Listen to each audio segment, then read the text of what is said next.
데일리 브리핑. 네, 코로나19 동안에 이 퇴거 유예 조치 기간에 연체됐던 렌트비 납부 마감일이 지난 1일이었었습니다. LA시에서는 이 각종 지원책을 내놓고 있지만은 많은 퇴거 조치들이 현재 진행이 되고 있는 것 같습니다. 그래서 오늘은 이에 대해서 우리 브래들리 변호사와 이야기를 나눠보도록 합니다. 이 변호사님 안녕하십니까? 네, 안녕하세요. 네. 자, 이 코로나19에 따른 경제적 어려움으로 지난 2020년 3월 1일부터 21년 9월 1일까지 밀린 렌트비 지난 1일까지 다 지불을 했어야 합니다. 하지만 이 많은 세입자들이 완납을 하지 못해서 법조계에서는 많은 퇴거 조치들과 관련한 문의와 진행이 이어지는 것 같은데 현재 상황은 지금 어떤 상황입니까?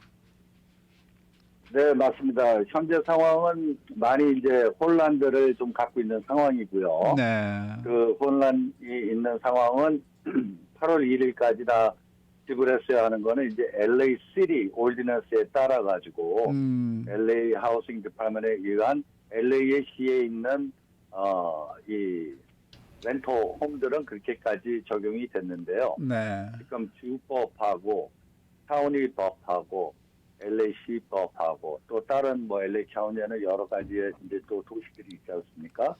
그러면 그 도시들이 인코퍼레이트된 도시가 또 있고 그 각자 시장이 있는 도시가 있고 네. 또 그렇지 않은 unincorporated city가 또 있어가지고 또 그런 데는 또 이제 LA시 조례를 이렇게 따라가지고 움직이는 데가 있는데 여러 가지 법이 있고 여러 가지 종류의 이 저희들이 틀리기 때문에 퇴거 이후에 조치들이 틀리기 때문에 그것으로 인해 가지고 이제 많이 혼란들이 오고 있죠. 그래서 처음에 이제 코빗이 생겼을 적에 LA시로 말씀을 드린다면 LA시에는 뭐 한 400만 명 정도가 사는데 그 LA시 자체 내에서 이제 렌터 RSO의 스테빌라이제이션 오르디넌스에 들어가 있는 아파트들이 대부분들이 거진 다 그렇거든요. 2유닛 이상 되는 것들은 그렇게 되는 경우에는 2020년도 3월 달에 시작해가지고 9월 1일까지 밀린 렌트비는 7월 30일에 8월 1일까지 다 올해 지불을 했어야 되고 또 그 이후에 밀린 렌트비 있잖아요. 10월 1일 2021년서부터 1월 31일 2023년까지는 내년 2월 1일까지 내야 합니다. 이제 왜냐하면은 처음에 이제 오디넌스가 시작했었을 적에 이 렌트 유예가 끝나고 난 다음에 이 모레토리움이 끝나고 난 다음에 1년 안에 페이를 해라 이렇게 돼서 사실은 이게 끝난 게 올해 3월 31일 날 끝났지만 이제 여러 가지 조건이 이제 합당되는 사람들만 3월 31일까지 됐지 그 전에 있던 사람들 1월 31일까지 됐기 때문에 내년 2월 1일 2024년도 2월 1일까지 이제 렌트비를 밀린 것을 내야죠.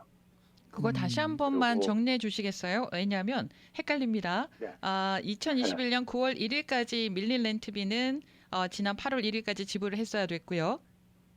그렇죠. 네, 그다음에 내년 2월 1일까지 내야 되는 거는 어떤 경우인지 다시 한번 얘기해 주시겠습니까? 2021년도에 예. 10월 1일서부터 1월 올해 1월 31일까지요. 예. 그러니까 1년하고서 한 3개월이 되는 것이죠. 네네. 그 이후에 그래가지고 올해 1월까지 밀린 렌트비는 내년 2024년도까지 내면 됩니다. 2월 1일까지. 그러니까 그걸 2021년 두 개로 나눴죠. 네, 2021년 10월부터 올해 말까지 렌트비가 밀린 경우에는 내년 2월 1일까지 납부를 해야 되는 거네요.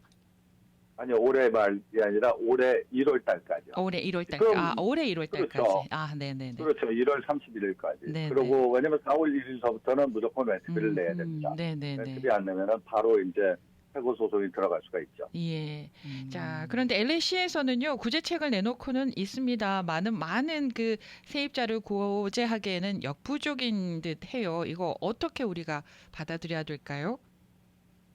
그렇죠. 지금 이 구제책을 내놓는 것 자체가 네. 또 많이 알지 못하는 분들도 있고 예. 그리고 구제책을 갖다가 내놨을 당시에 그 프로그램들이 여러 군데서 이제 나오고 있거든요. 그러니까 뭐 시정부에서 전체적으로 해주는 거, 주정부에서 해주는 거, 또 시티 카운슬 멤버에 따라 가지고 자기 지역구에 LA는 15개 지역구로 나눠져 있지 않습니까? 네. 그래가지고 그 지역구에서 이제 해주는 그런 프로그램들이 있지만 그 프로그램들에서 어플라이를 해가지고 그 퀄리파이 돼가지고 그거 받는 것도 힘들고 그렇게 쉽게 주질 않고 그러기 때문에 세입자들이 이 렌트비가 많이 밀리게 되잖아요. 네. 그러면은 버틸 수 있는 데까지 버티다가 그냥 나가가지고 자기의 흔적을 남기지 않고 또 옮기는 것도 가르쳐주지 않고 가서 이 랜드로드들이 거기에 대해서 피해를 보는 경우가 꽤 많이 있습니다.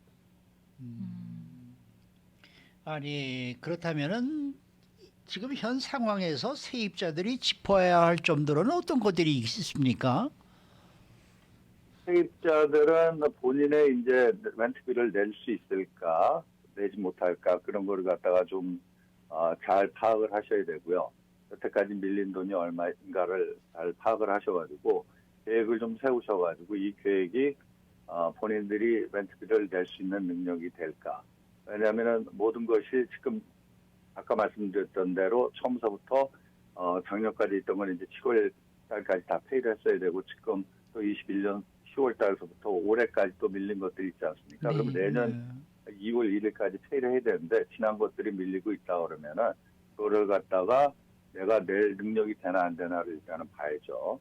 그리고 낼 능력이 안 된다라면 건물주하고 얘기를 해가지고 어떤 방법을 좀 찾아가지고 건물주들도 또 많이 이해하시고서는 계속 좋은 테너이면은 조금 깎아줘가지고는 그러면 이런 가격으로 해라 그래가지고 이제 합의문 같은 거에 만약에 합의를 하실 수 있다 그러면은 거기에 대한 렌트 리덕션을 조금 요구하시고 그렇지 않으면 뭐 본인이 언제까지 살고 나갈 테니까 거기에 대한 거를 갖다가 좀 웨이브를 해달라고 그렇게 하시는 방법도 있고 여태까지 코비드 동안에 너무 힘들어가지고 본인이 크레딧도 나빠지고 많이 힘들어졌다 그러면은 어차피 거기서 사는 동안에 또 파산을 하게 되면은 이제 파산법은 연방법이기 때문에 연방에다가 파산 신청을 하면은 그 렌트를 갖다가 안 내고도 어느 기간 동안은 살 수가 있습니다. 그래서 이제 연방법원 파산법원에서 이거는 연방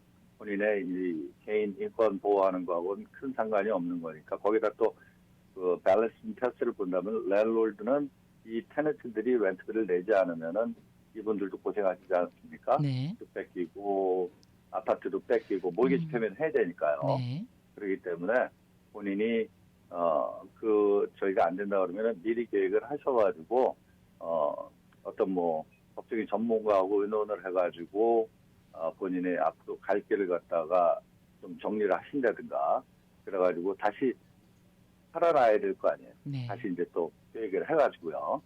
이게 뭐 갑자기 돈이 많이 생겨가지고 밀린 값을 다 갚았으면은 그것만큼도 좋은 건 없겠죠. 네. 그렇지만 그게 안 된다 그러면은 조금 더 본인이 앞으로 살아갈 갈 길을 갖다 준비를 해야 되기 때문에 그래서 세입자들은 일단 좀 자기의 현 위치를 갖다 잘 파악하시는 게 굉장히 중요하십니다. 그래가지고 좀 계획을 세우셔가지고 하면은 다만 얼마라도 더 세이브 해가지고 살아갈 길을 갖다 이렇게 좀 찾을 수가 있죠. 그러면은 건물주 입장에서는 어떤 점들을 좀 알면 좋을까요? 일단은 건물주는 본인이 갖고 있는 건물들의 예. 입장이 어떤 거를 잘 알아야 되고 그리고 테너트들의 입장이 어떻게 되어 있는 거를 갖다 잘 봐야 됩니다. 그 전에 많은 건물주들이 그냥 리스 컨트랙이 있으니까 테너트들하고 그냥 사인만 해가지고 갖고 있는 경우가 있고 본인의 권리와 의무를 잘 모르는 경우가 있습니다. 네. 그 리스 컨트랙에는 본인의 권리하고 본인의 의무가 다 적혀 있습니다. 테넌트의 권리와 테넌트의 의무. 그리고 건물주의 권리와 의무. 거기에 안 적혀 있는 것들은 보통 통상적으로 되는 그 법들이 관할을 하기 때문에 그걸로 해가지고 내가 할 수 있는 것이 무엇인가.